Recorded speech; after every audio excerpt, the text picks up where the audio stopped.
साथियों, मैं 3 बातें बताना चाहता हूं। ये 3 मुद्दे आप लोग किसी अखबार में नहीं पढ़ेंगे। ये 3 मुद्दे आप लोग किसी टेलीविजन में नहीं देखेंगे। ये 3 मुद्दे आप लोग आपस में डिस्कस करते हुए भी नहीं सुने होंगे अभी तक। पहला मुद्दा यह है कि आरएसएस ने एक प्रोग्राम चलाया है जिसका नाम है राम पदगमन। राम पदगमन का मतलब है कि राम जी जहां जहां से गुजरे वो एरिया को इन्होंने लोकेट किया है।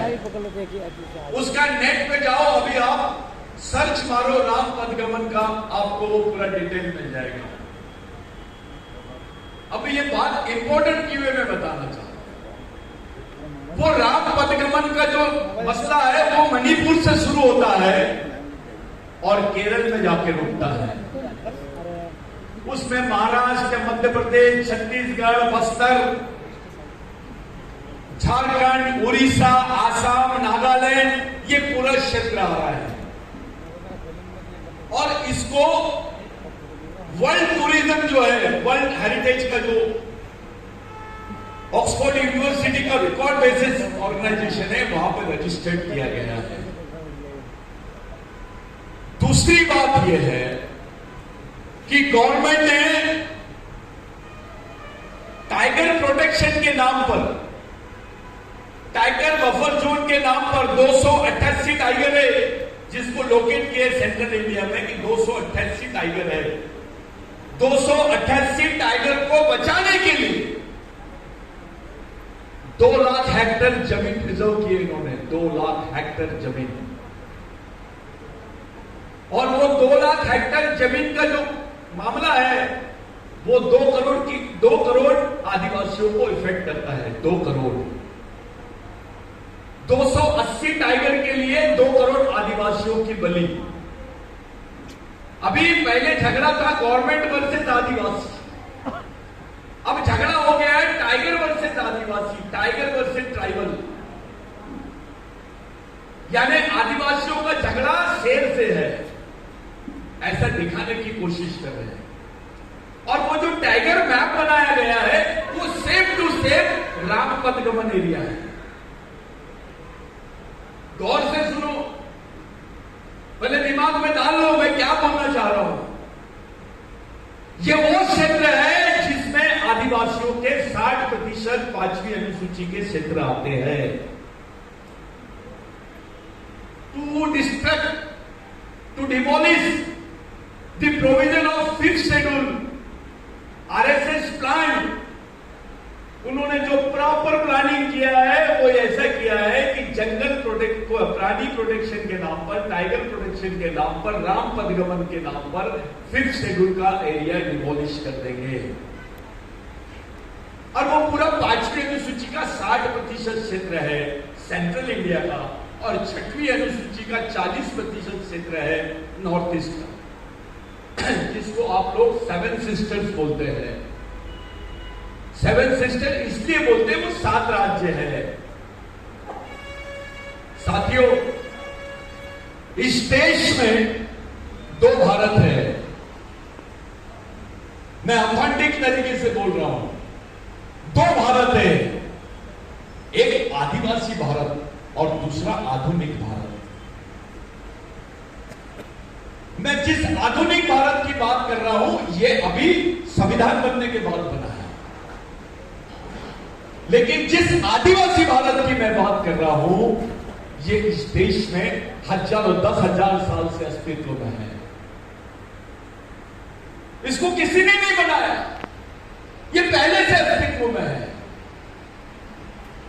तो इस देश में आधुनिक भारत वर्सेस आदिवासी भारत, ऐसा झगड़ा चल रहा है। ये आपके दिमाग में आना चाहिए। आधुनिक भारत का मतलब होता है मॉडर्न इंडिया,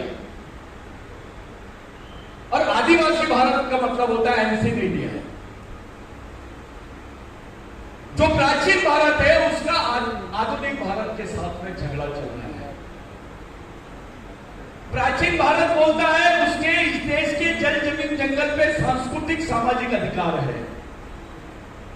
आधुनिक भारत बोलता है कि इस देश के जल जमीन जंगल पे उसके संवैधानिक राष्ट्रीयता के अधिकार है। अब जब जब 5वीं अनुसूची के क्षेत्रों में अपने जल जमीन जंगल के अधिकारों की बात करते हो तब तक ये लोग आप पे देशद्रोह का केस लगाते हैं। ये ऐसा झगड़ा है, ऐसा लगता है सीधा, लेकिन ये जिलेबी के जैसा सीधा है। ये मामूली बात नहीं है। सिविल वॉर की तरफ जा रहा है देश।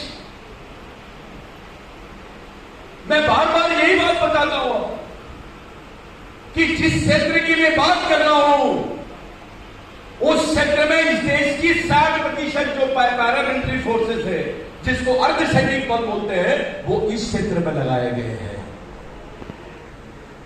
अरे सैनिक तो बॉर्डर में होने चाहिए, पाकिस्तान के बॉर्डर में होना चाहिए, चाइना के बॉर्डर में होना चाहिए, श्रीलंका के बॉर्डर पे होना चाहिए, नेपाल के बॉर्डर पे होना चाहिए। वो आदिवासी क्षेत्र में क्या कर रहा है? ये सैनिकों की आदिवासी क्षेत्र में क्या जरूरत है? जिस आदिवासी के बदन पे कपड़े नहीं, वो जो घास की झोपड़ी में रहता है, जिसके पास खाने को ठीक से 2 वक्त की रोटी नहीं है, उसके घर के बाजू में 2 AK-47 पकड़ के जवान चौकीदारी कर रहे हैं। मामला क्या है? क्या मामला है? गौर से सोचो देश में क्या चल रहा है। मंदिरों के बारे में सोचा गया है यहां पर। मैंने भाई ने बोला कि सिवनी में मॉब लिंचिंग का काम हुआ है। वो कुछ आदिवासियों के पास में गाय का मटन मिल गया, उनको मार दिया गया बजरंग दल के द्वारा। उनको स्पॉट पे मार दिया गया, उनकी बेल हो गई, वो लोग घूम रहे हैं। और वहां पे फिर दहशत का माहौल है कि बजरंग दल की तरफ आदिवासियों ने गुस्से से नहीं देखना चाहिए, डर रहे हैं लोग, ऐसा दहशत का माहौल बना रहे हैं।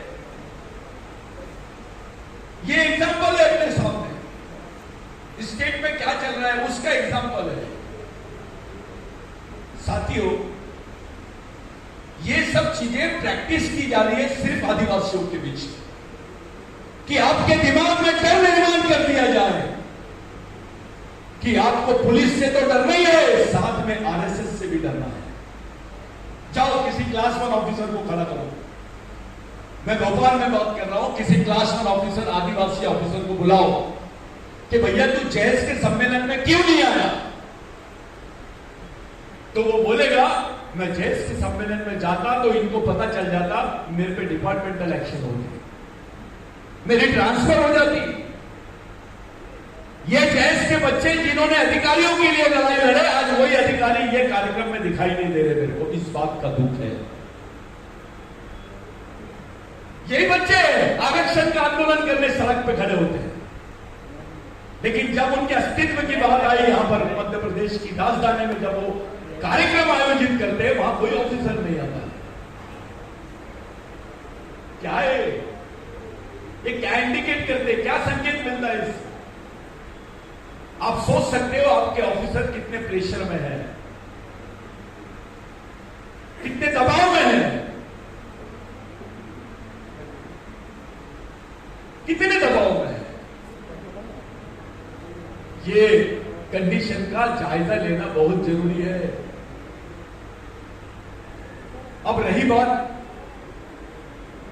कि ये कंडीशन में कि पूरे देश के 2 करोड़ आदिवासी यहां से खत्म हो जाएंगे, इस बेल्ट से पूरा खत्म हो जाएगा, इसका मतलब यह है आदिवासी भारत जो है वो हिंदू भारत बन जाएगा।